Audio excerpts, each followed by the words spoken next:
kiss me, I'm sweet 16. Tingali ingon ang mga gulang-gulang pastor, kanang imong tipiko, mura magkiniat-kiat mana. Tingali mo ingon na dayon ang matigo ang maulagi na makadaot kay bisag wali tun-an na noon ng mga bata noong gakos halok.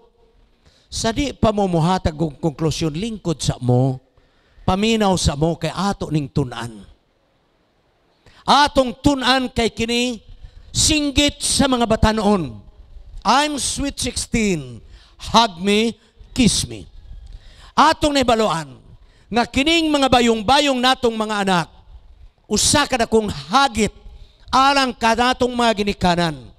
Tungod kay kining mga bayong-bayong nga atong mga kabataan, naasalang-alang nga kahimtang. Dili hamtong, di pud bata, naas tunga-tunga. Mao nga gikinahanglan kitang mga hamtong, atong sabton kini, kay ni ay tutulog ka mga ang-ang nga atong pagatunan. Balo ka? Ngano nga usahay di ta magkasinabtanay tungod kay layo ang distansya sa atong panuigon. Kita'y ginikanan, sila'y anak. Kaniadto, sa kitapay mga ulitaw, ambot lang og magkakitabat tagdaghang mga dalaga ga short pants.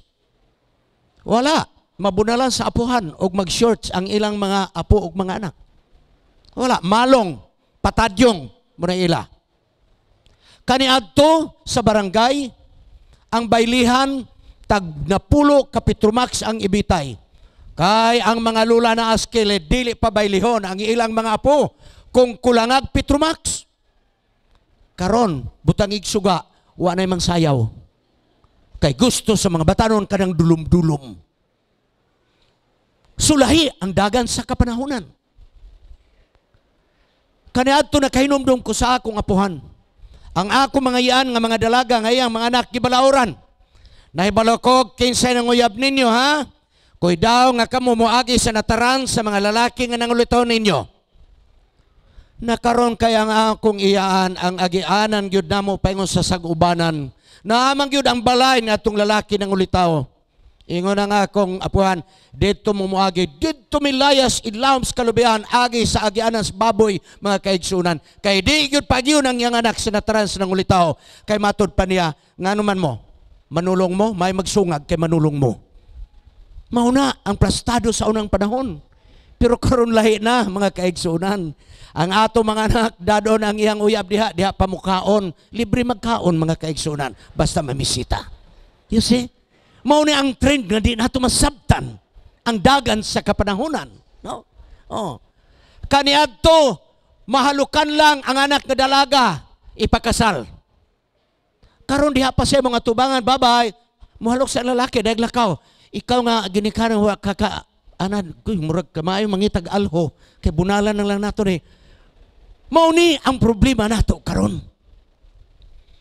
Ang ato mga teenager puno sa mga pagsabot alang kanatong mga ginikanan. Yes. Mao nga sa atong pagkinabuhi, gusto na akong i-address kini ngadto sa mga batanon. Puli-pulihon nato ni mga teenager pagkahuman mga ginikanan. Now karon alang sa mga teenager. Adunay tulo ka mga isyu nga atong hatagag pagtagad. Kining pagbati ninyong mga batanon nga independence. The desire to be free from childish parental control. Pagsimba ninyo ang inyong mga anak, tapad na ninyo, gagmay pa na. Pag medyo makamaw na mo sudlay, maayo na mo hapnig-hapnig sa ilang mapamisti, wala na, mubuwag na silang kuranan. Mutumog sa dili, inyong mga anak, wala na karon diha. Mupakilid na dito sa mga barkada na mulingkod, mga kaigsunan. Kaya nagpakita nga, dili na siya na nimaho paggatas, kung dili, medyo may pagkadalaga na, medyo na may pagkaulitaw, maghinunghungay na sa ilang mga crush, no, kinusi-kusi, na huwag na sa mamagpapa, kinsa may mag-enjoy ni ana. Alang-alang imong hunghungan na imong mga manara akong crush na kada kong gubot hinoon. You see? So, mauni ang pagbati sa ato mga batanong na nagatubo sila sa ilang pagka-teenager, there is a feeling of independence. Pag imo ganing gunitan mo tabok ka sa mama, di na ko batang gamay, makatabok na baya ko. Ana na ang ilang pagbati mga kaigsunan. So there is a feeling of independence. Next, nga gusto natong atubangon ang issue sa mga batanon. Ang atong mga kabataan nga teenager, there is a crisis of identity. Who am I? What I want to become? Kaya kung sige siya sunod-sunod siyang mama, wala siya plano. Di siya kasabot og kinsa siya. Crisis of identity. The third is the crisis of ideology. Kanang ang iyang pagtuo, what is his belief? Ang tanan bagyod pulos konsulta sa mama ug papa? Una bagyo iyang kaugalingong nasabtan. Kumusta man ang mga gipakita ni mama ug papa, ang ngayon bininako sundon. Ang bata dunay mga kahasol siyang panghunahuna inguniana. Therefore, sa diha nga mohamtong na ang ato mga kabataan, usa kini kahagit nga sila magatubo, apan dili lamang sa atong mga batanon, apan bisan pa kanato nga mga ginikanan. So niya mga hagit kanato nga mga ginikanan. Mga batanon, kung dili mo makauyon kanamong mga ginikanan ang amo rang hangyo kaninyo mga teenager, you disagree but respectfully. Kung wa mo makauyon namo, pananglit, dito ta na mag-away niya ng sukod sa inyong sinina. Kay kaming ginikanan, gusto man namong ius-us gyud ang sid-sid sa inyong sinina. Kamo gusto pong ipataas. Sa maglalis na tadiha, palihog lang. Kung di mo makauyon, kung unsa kataas ang sid-sid sa inyong sinina, please do it respectfully. Sa matinahuron. Pila ra ba'y pag-ingon, mama, abi nimo, kung imo nang ipataas, ako rin yung gilahi sa tanan. Kaya ang tanan akong barkada, ang sid-sid silang sina, dinhiman, ug ako ang direna, ako rin si Lola Basyang sa grupo ni Ana. You explain respectfully. Kaya nagingon ang balang kasulatan mga kaigsunan sa gibasa sa atong igsoon, honor your father and your mother. Why? That your days may be long upon this earth. Wanay laing sugo sa napulo kasugo nga direct ang maong saad. Kinirag yung sugo. Mangutana ko ninyo, o sa may saad sa tao nga dili mo patay, walay saad. Dili ka mangawat, way saad. Dili ka manapaw, way saad. Pero pagingon, tahura ang imong amahan ug imong inahan. Unsay saad? Aron mo taas ang inyong kinabuhi nining yuta. Busa, sa diha nga nangita ang atong mga batanon, kung unsa ang ilang kaugalingon nga pagkatao, atong pamalandungon, nga dili nga kita managlalis may tungod ni ana, apan kung dili pamalandungon nato, nga di ay kinimong bata, moabotra ang ilang maturity. But disagreement should always be done with respect.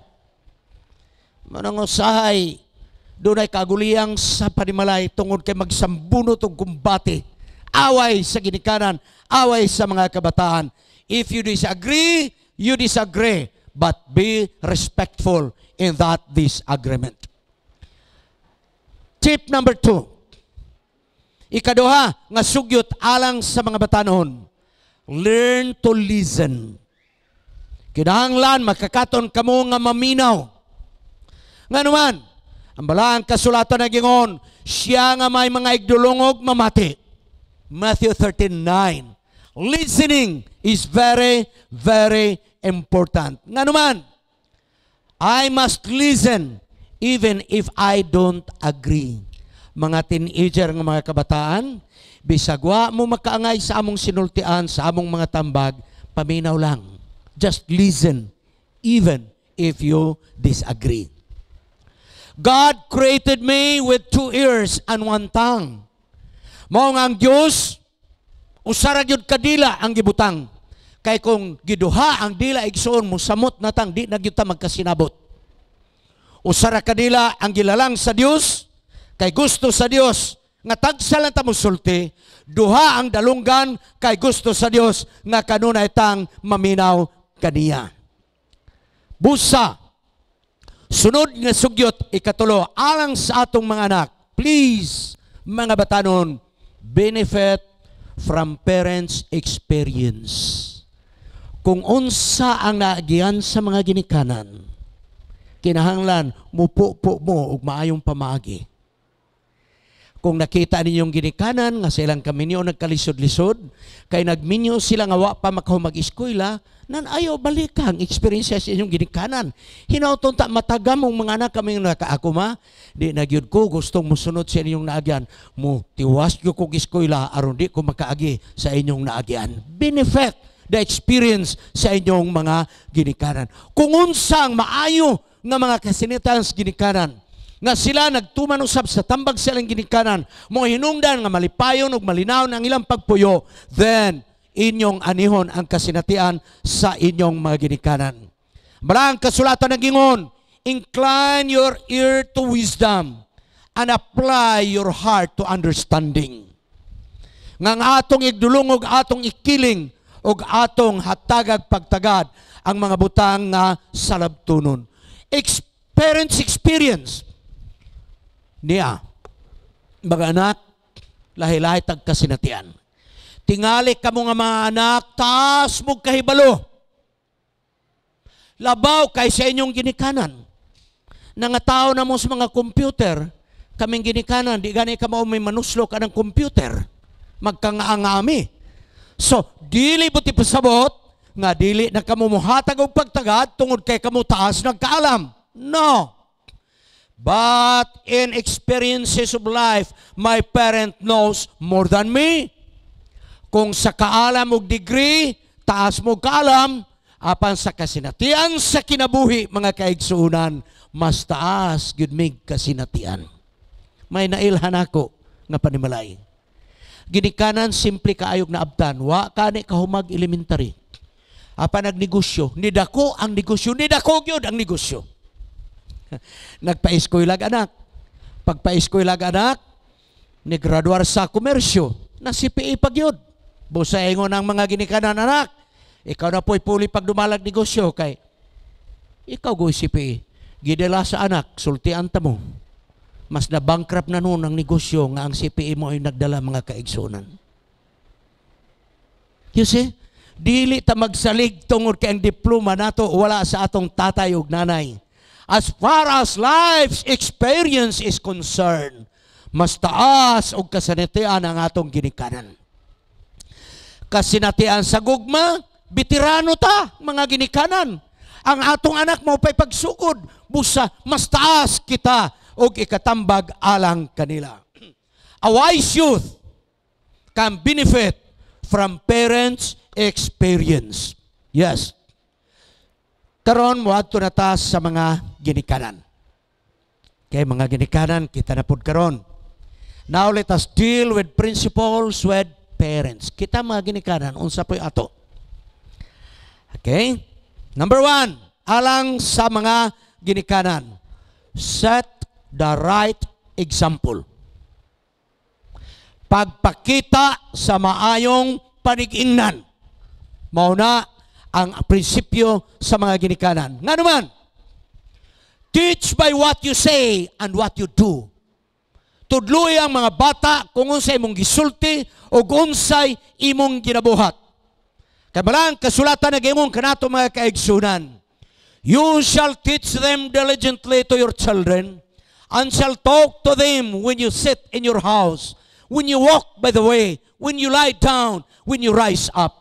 Ang ato mga kabataan, puno nato sa mga pagtulunan. Grabe ang gisulti sa Biblia. Kung ang atong anak maglingkod, may mayan.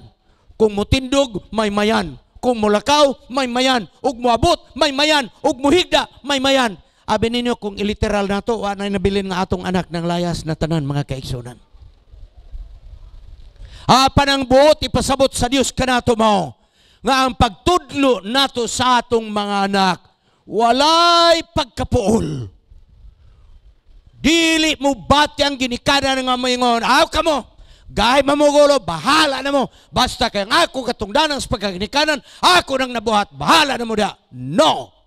Ang Biblia nagingon, teach your children diligently. Teach by what you say and what you do. Setting the right example. Gikinahanglan, doon na tayo mayong panigingnan.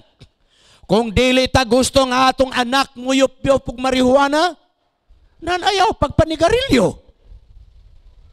Kung dili ta gusto sa atong anak nga babae, magkundat-kundat sa lalaki, nan kinahanglan ang tanang mga inahan, tanang mga mahan, magpakita nga dili pud sila magkundat-kundat sa dili nila kapikas sa kinabuhi.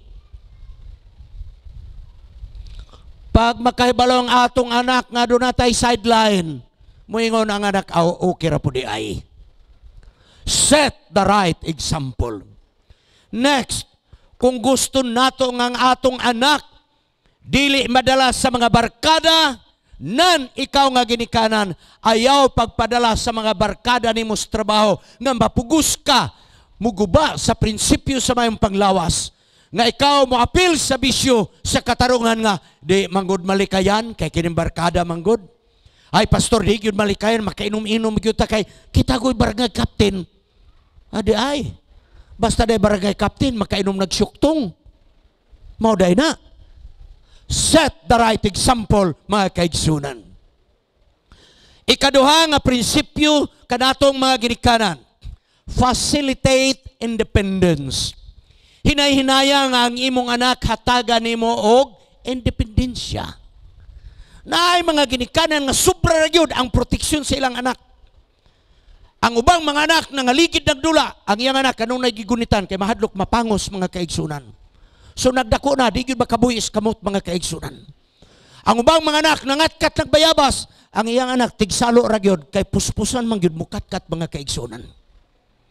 Pag-abot sa mga dagkong problema sa kinabo siyang anak, kanunay mangitag mama ug papa, kay nagdako nga kanunay mo'y solusyon sa problema sa panimalay. Facilitate independence, mga kaigsoon. Facilitate independence. Imong hinahinayan paghatag og independensya ang inyong anak. Grant freedoms progressively. Hinahinayan na imong hatagan og usa kagawasan ng imong anak. Pwede na nimo pakuyugon adto sa mga katiguman, hinanay nimo mga kaigsunan. Kay ang bata nga kanunay natong gisalo, kanunay nato mga kaigsunan, ginaproteksyonan. Magdako siya nga di makamaw moatubang sa daghag problema sa panimalay. Pagbuhat sa bata sa tarak-tarak, ilugon sa man, abi na dong, maot na, ako'y buhat. Tinuot, sa tanang tarak-tarak, siya mo yung pinangkamayo. Pero wa makultivate ang iyang creativity, mga kaigsunan. Wala. Grant freedoms progressively. If there is a violation, ang atong anak masipyat mangyod, mga ginikanan paminaw mo.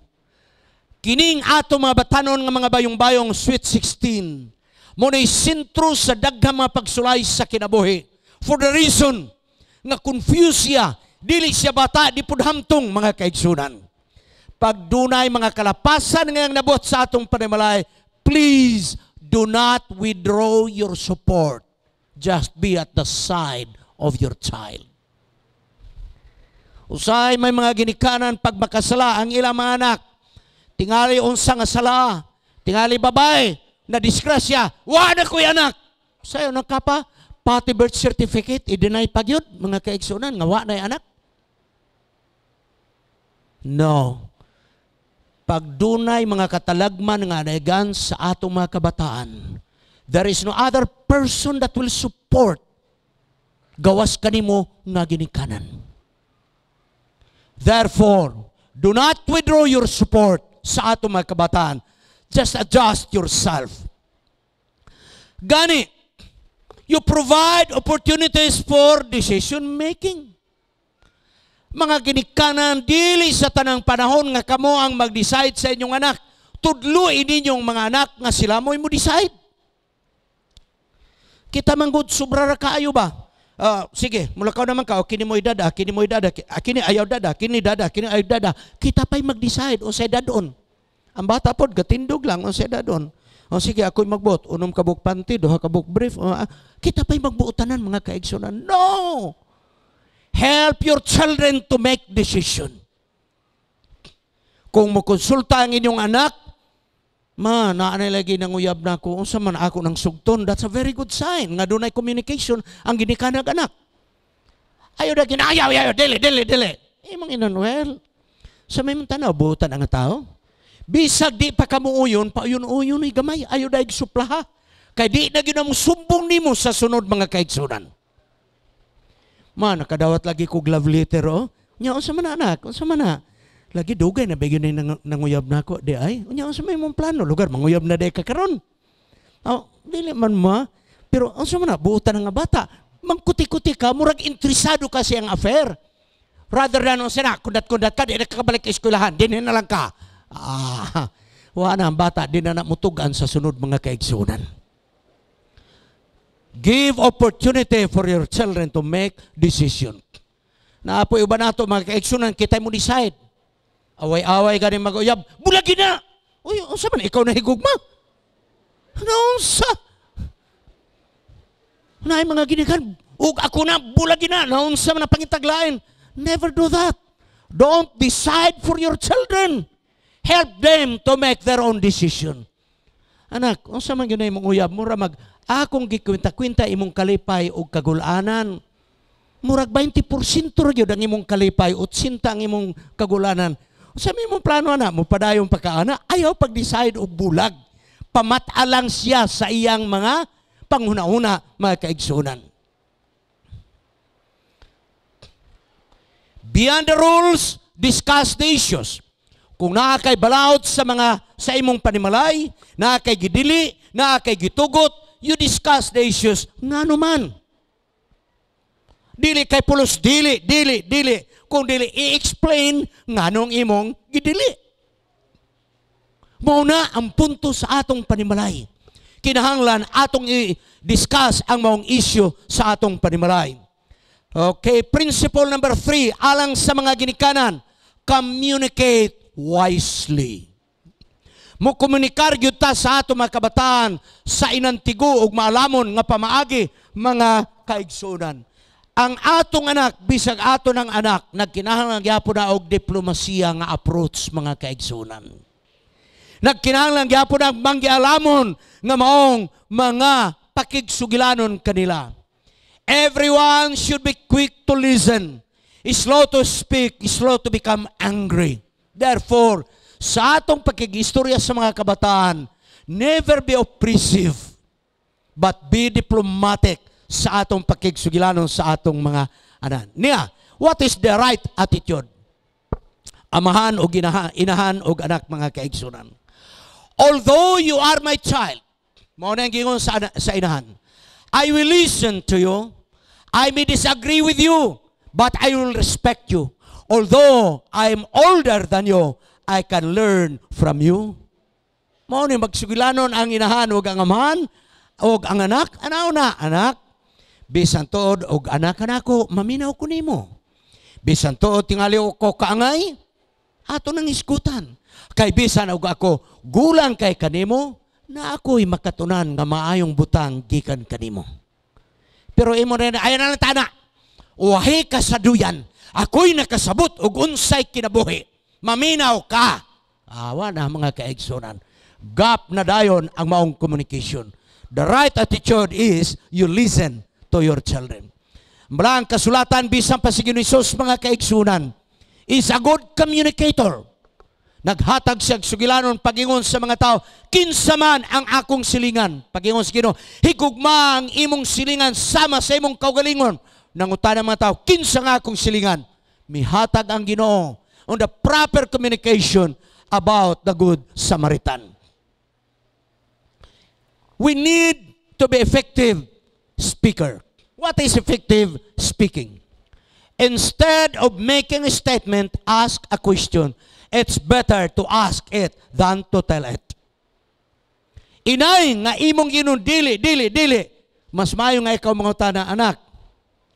Alas 10 na maron sa gabi unsa man di ka makuwangan ng imong pagkatulog, dugay man kaniabot.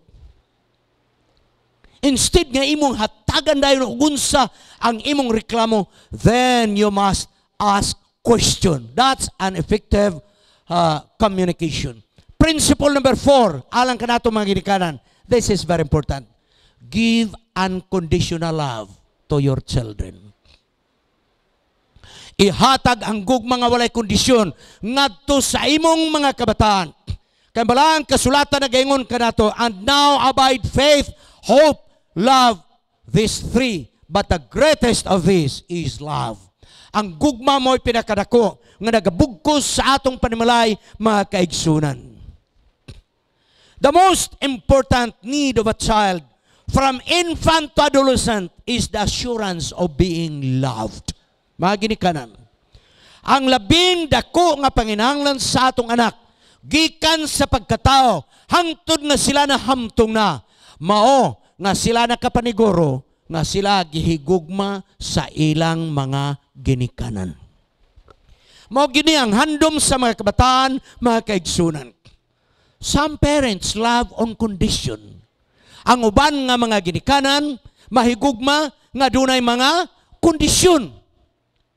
Balang kasulatan na gayong kanato, nga ang Diyos wala mahigugma kanato, depende sa atong taras o batasan. But God loved us regardless of who we are. And that kind of love is an everlasting love. Higugmaw na ato mga kabataan unconditionally. Mabuutan man nagmamaldito. Nakasala man nagwa makasala mga kaigsunan. Ang gugma nga way kinutuban mo'y gikinahanglan sa atong mga kabataan. Kay kung moingon ka, higugmaon kanako kung ikaw buutan, that is conditional love. Apan kung moingon ta, ako nahigugma kanimo way sa payan ug unsa ang imong nahitabos kinabuhi, that is unconditional love.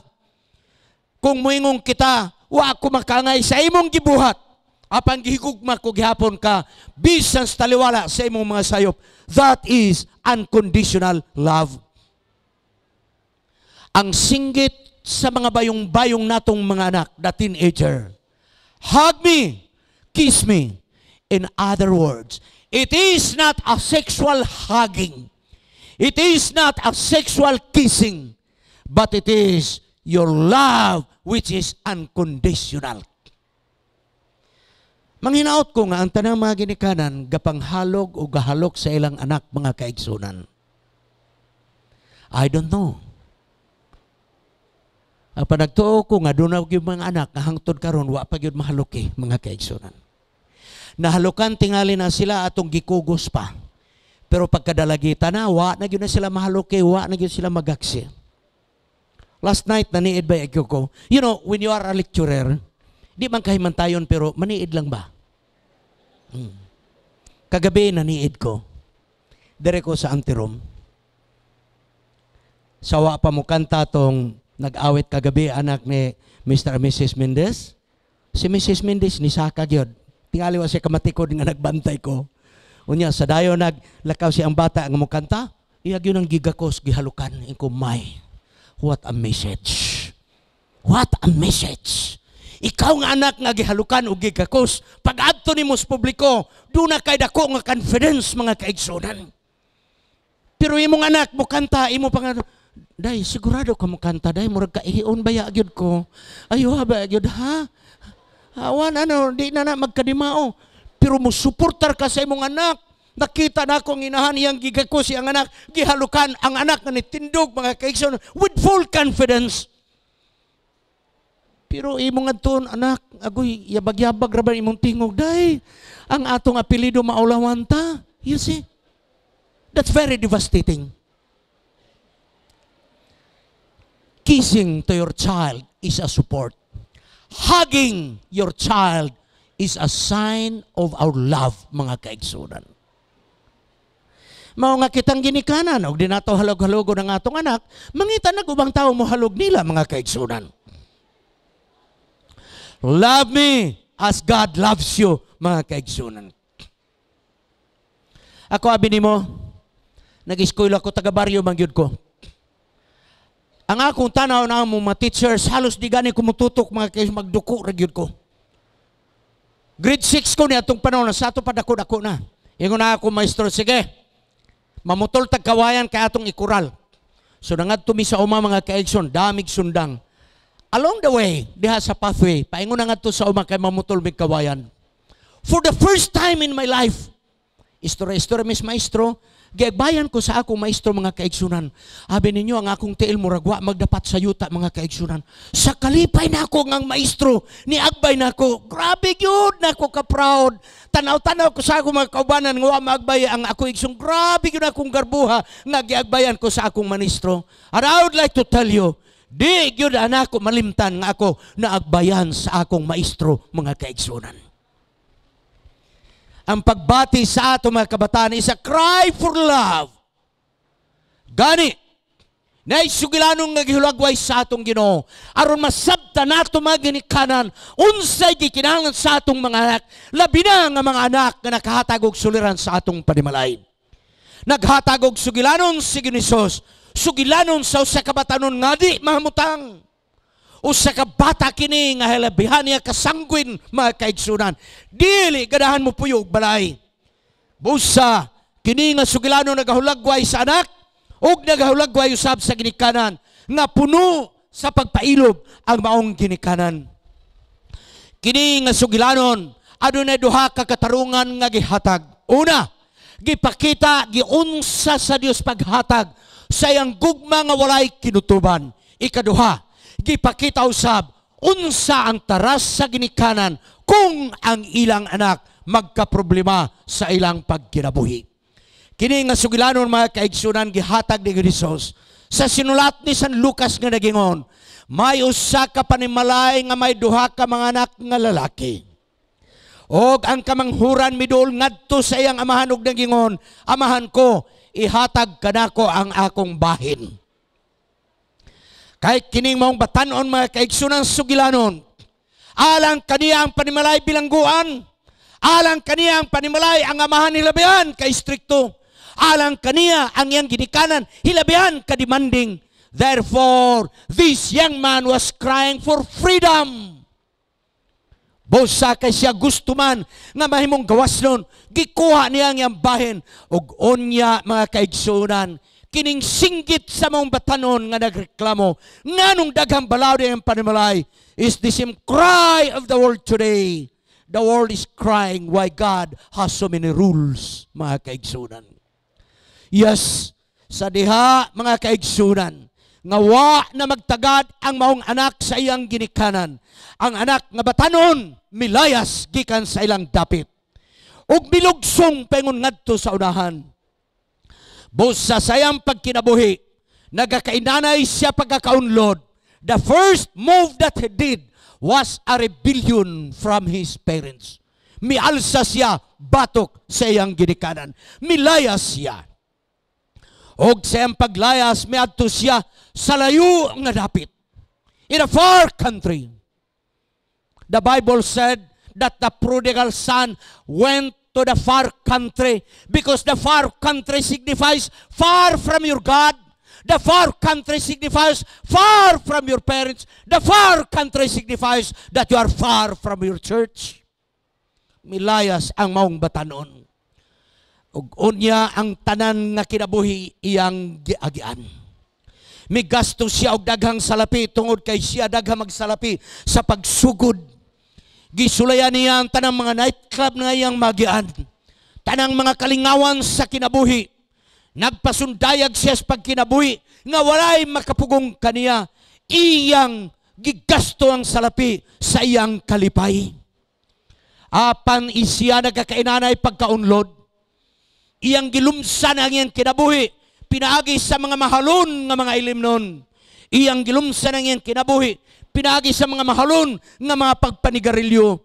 Iyang gilumsan ang iyang kinabuhi. Pinagi sa mga nightclub, sayaw-sayaw, mga kaigsunan. Tanang mga salida, iyang naagyan. Kutob sa gidili, siyang ginikanan, siyang panimalay. Karon mo iyang gibuhat sa kagawasan dito sa syudad nga iyang gipuyan. Nagkinabuhi siya kauban sa mga babae. Babae dinhi, babae dito. Basta ang babae, mga kaigsunan, et all you can, mga kaigsunan. Mauna iyang gibuhat sa anak nga mausikon, mga kaigsunan. Iyang gipaspada niyang Diyos, wa na igpapaulay ngayang gitahod, mga kaigsunan. Iyang gigasto ang salapi sa kasino, sa buwangan o guban pa. Unya ang balang kasulatan nagapadayon mga kaigsunan. Nga nagpasidaan na ining mga batanon nato. Mga anak, paminaw kamo. Nagingon ang balang kasulatan, do not love the world or the things in the world. Ayaw kamo pagpasulabis sa kalibutan. Ayaw ninyo higugmaang bisyos sa kalibutan. Kay kining tanan, iya lamang lumalabay sa kalibutan. Ang salapi natapos. Naut-ut ang salapi sa batanon. Gigasto niya, karon bankrupt na siya, mga kaigsunan. Kay bankrupt naman, money gone, girls gone, friends gone. Wa na may kay kwarta, wa na babae. Wa na may kay kwarta, wa na kay higala. Kay kung daghang kag kwarta, daghang kag higala. Kay kung daghang kag kwarta, daghang kag bisyo. Karon ang lalaki, wa na gyud. Sa ato pang sinultian, sa lokal nga sinultian, purdoy na gyud ang maong batanon, mga kaigsunan. Wa na gyud nahot ang maong batanon. Busang yang gihimo, gikan sa Manila, wa na ikasakay og jeep, wa na ikasakay og tricycle, ni bakta siya pa yung sa Bulacan, mga kaigsunan. Nang-apply og trabaho. Wa gyud trabaho ngayang nakaplagan, gawas sa dakong babuyan sa Bulacan. Ingon ang tag-iya sa Pigiredong, dire ka sa babuyan. Wa man koy balay, higda ka kauban sa baboy. Wa man koy pagkaon kay out man kog budget, kaon kuyog sa baboy o kaon sa pagkaon sa baboy. Grabe ang kahimtang sa mga batanon.